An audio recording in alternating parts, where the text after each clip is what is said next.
ইসলাম ধর্মে নারীদেরকে সবচেয়ে বেশি মর্যাদা দিয়েছে, এমনকি পুরুষের চেয়ে 3 গুণ মর্যাদা আল্লাহ নারীদেরকে দিয়েছেন। সুবহানাল্লাহ। ইসলাম যারা মানবে তারা এই সুন্দরতা বুঝতে পারবে। তো নারী কমিশনে যারা ছিল এরা সর্বপ্রথম আইসে টার্গেট করছে ধর্মকে। আমাদের ধর্মের নাম ইসলাম। বাংলাদেশের প্রায় 95% লোক মুসলমান। এই দেশটা তো মুসলমানদের নিয়মই চলার কথা, এখানে ইসলামী নীতি চলবে, এটাই তো কথা। কিন্তু এই নারী কমিশন সর্বপ্রথম আইসাই তারা যে রিপোর্ট দিল, এখানে কোন কাজে ধর্মের কোন বিধান রাখা যাবে না। নাউজুবিল্লাহ বলেন না। অথচ আল্লাহ বলেছেন ইন্নাদ দীনা ইনদাল্লাহিল ইসলাম, আল্লাহ তাআলার কাছে একমাত্র গ্রহণযোগ্য বিধান হলো ইসলাম।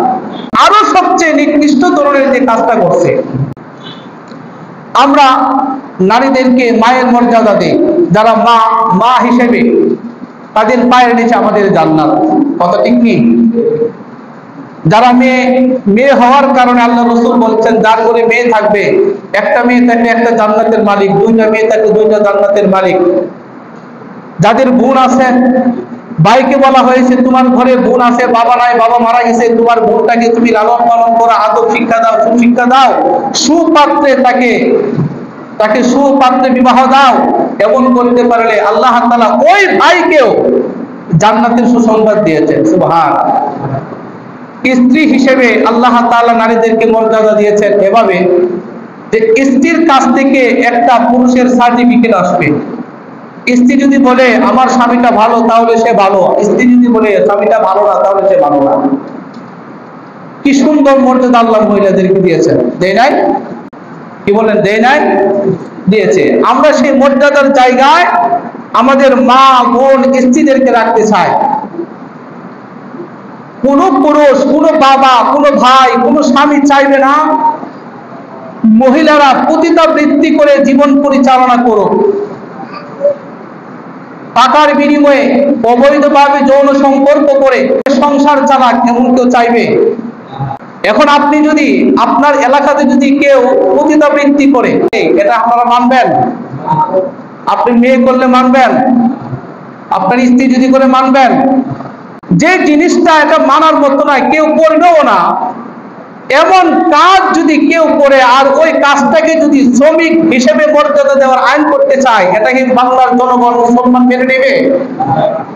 এই নারী কমিশনের নারীগুলো সরকারের কাছে আবেদন জানাচ্ছে, যারা যৌন পল্লীতে তাকে পতিতাবৃত্তি করে, শরীর বিক্রি করে যে সমস্ত মহিলারা টাকা কামাই করে, তাদেরকে শ্রমিকের মর্যাদা দিতে হবে। নাউজুবিল্লাহ বলেন।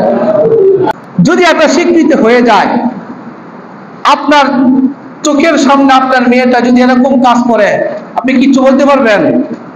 কেন পারবেন না? সরকারি ভাবে কি আছে? অনুমোদন আছে। সরকারি ভাবে কি আছে? অনুমোদন আছে। আচ্ছা, পতিতাবৃত্তিতে কোনো মানুষ কি ইচ্ছা করে যায়? ইচ্ছা করে যায় না। আবার যারা ইচ্ছা করেও যায়, গেলে এটা ভালো হয়ে যাবে? তাকে শ্রমিকের মর্যাদা দেওয়া যাবে? বরঞ্চ কোন সভ্য সমাজের মানুষ যদি থাকে, বদ্ধ ফ্যামিলির মানুষ যদি হয়, কেউ যদি ভুলে কোনো কারণে যদি এমন কোন রাস্তায় চলেই যায়, সবাই চেষ্টা করবে যে কোনো উপায় তাকে ওই রাস্তা থেকে আইনা তাকে ভালো একটা রাস্তা ধরায় দেওয়া। কথা ঠিক কিনা? ভালো একটা পথ তাকে পুনর্বাসন করা। সেই ক্ষেত্রে তাকে যদি এরকম একটা কাজের স্বীকৃতি দেওয়া হয়, তাহলে সমাজ ব্যবস্থা নষ্ট হয়ে যাবে। ঠিক কিনা বলেন? আমাদের যুবকটা নষ্ট হয়ে যাবে, মানুষেরা বিবাহ শাদী পর্যন্ত করবে না। পাশ্চাত্যে যারা বসবাস করে, এরা দেখছে ওইখানে বিবাহ শাদীর কোনো ব্যবস্থা নাই, যেমনি তেমনি চলতে পারে। বাংলাদেশটাকে এমন একটা নরকে পরিণত করার ষড়যন্ত্র করতেছে।